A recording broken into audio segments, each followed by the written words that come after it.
খন অসমত এতিয়া অসমৰ খিলঞ্জীয়া মানুহ অসমীয়া মানুহক ভয় ভাবুকি কৰা আৰু লগে লগে অসমীয়া মুৰ্দাবাদ বা খিলঞ্জীয়া মানুহক আক্ৰমণ কৰা দিনে দিনে আমি দেখিবলৈ পাইছোঁ। এইটো প্ৰথম ঘটনা নহয়, এনেকুৱা বহু ঘটনা ইতিমধ্যে হোৱা আৰম্ভ হৈছে অসমৰ বিভিন্ন জেগাত। কিছুদিনৰ আগত এইফালে নামনি অসমৰ এটা জেগাতো এনেকুৱা ধৰণৰ অসমীয়া বিৰোধী ধ্বনি তেনেকৈ আৰম্ভ হৈছে। গতিকে এই যিটো দিনে দিনে অসমীয়া গৌবেগ, অসমীয়া বিৰোধী, অসমীয়া বিদ্বেষী ধ্বনি আৰু কাম কাজ যিবোৰ চলি আছে এইবোৰ চৰকাৰে কঠোৰ হাতেৰে দমন কৰিব লাগে। আৰু এই গোটেই কথা বতৰাবোৰ এই চৰকাৰৰ দিনত বহা আমি দেখিবলৈ পাইছোঁ। দিনে দিনে বাঢ়িছে আৰু তেওঁলোকে লাই দিয়াৰ কাৰণে তেওঁলোকৰ যিটো তোষণ যিটো নীতি, সেই তোষণ নীতিৰ কাৰণে কিছু মানুহ এনেকৈ উৎসাহিত হৈ আমাৰ খিলঞ্জীয়া থলগিৰি ভূমিপুত্ৰ মানুহৰ বিৰুদ্ধে এনেকৈ আক্ৰমণৰ ব্যৱস্থা গ্ৰহণ কৰিছে। সাংবাদিকসকলক আক্ৰমণ, গোটেই সংবাদ ব্যৱস্থাটোকে বিভিন্ন ধৰণে আক্ৰমণ কৰা আমি দেখিবলৈ পাইছোঁ। যোৱা 5টা বছৰ চৰকাৰ হৈ গ'ল, এতিয়া আকৌ নতুনকৈ চৰকাৰ হৈছে। ড্ৰাগছ বিৰোধী অভিযান চৰকাৰে কৰিছিলে, আজিলৈকে কৰিব নোৱাৰিলে কিয় কঠোৰ হাতেৰে তেওঁলোকে দমন কৰিব নোৱাৰিলে? যিসকল অপৰাধী আছে, যিসকল ড্ৰাগছ ব্যৱসায়ৰ লগত জড়িত, ড্ৰাগছ মাফিয়া, সেইসকলৰ বিৰুদ্ধে কঠোৰ ব্যৱস্থা গ্ৰহণ কৰিব লাগিছিল। নকৰাৰ ফলতে আজি এই পৰিৱেশ উদ্ভৱ হৈছে। তাৰ চৰকাৰৰ লগত কিবা দহৰম মহৰম আছে নেকি? ড্ৰাগছ ব্যৱসায়ীসকলৰ ভাং গাঞ্জাৰ এইবোৰক ধৰিব লাগে, কৰায়ত্ব কৰিবলৈ 5 বছৰটোত চৰকাৰে হিমন্ত বিশ্ব শৰ্মাৰ প্ৰথম কাৰ্যকালৰ মুখ্যমন্ত্ৰী হোৱাৰ সময়তে ড্ৰাগছৰ বিৰুদ্ধে ব্যাপক আৰু অতি শক্তিশালী ব্যৱস্থা গ্ৰহণ কৰিছিল।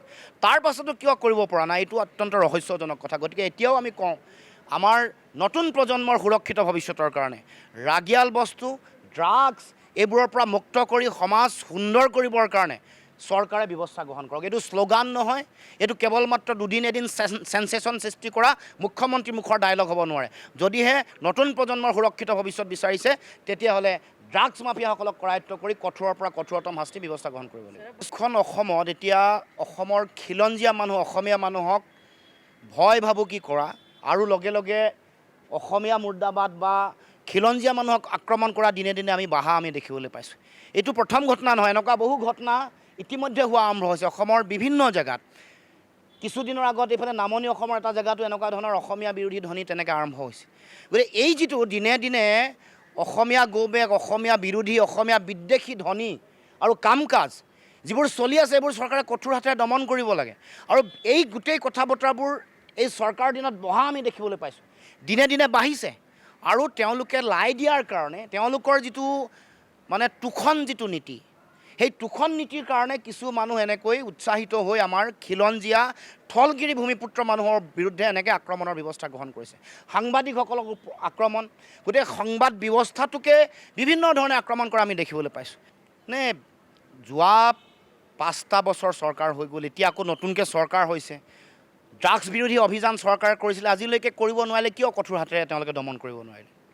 যিসকল অপৰাধী আছে, যিসকল ড্ৰাগছ ব্যৱসায়ৰ লগত জড়িত, ড্ৰাগছ মাফিয়া, সেইসকলৰ বিৰুদ্ধে কঠোৰ ব্যৱস্থা গ্ৰহণ কৰিব লাগিছিল। নকৰাৰ ফলতে আজি এই পৰিৱেশ উদ্ভৱ হৈছে। তাৰ চৰকাৰৰ লগত কিবা দহৰম মহৰম আছে নেকি? ড্ৰাগছ ব্যৱসায়ীসকলৰ ভাং গাঞ্জাৰ এইবোৰক ধৰিব লাগে, কৰায়ত্ব কৰিবলৈ 5 বছৰটোত চৰকাৰে হিমন্ত বিশ্ব শৰ্মাৰ প্ৰথম কাৰ্যকালৰ মুখ্যমন্ত্ৰী হোৱাৰ সময়তে ড্ৰাগছৰ বিৰুদ্ধে ব্যাপক আৰু অতি শক্তিশালী ব্যৱস্থা গ্ৰহণ কৰিছিল।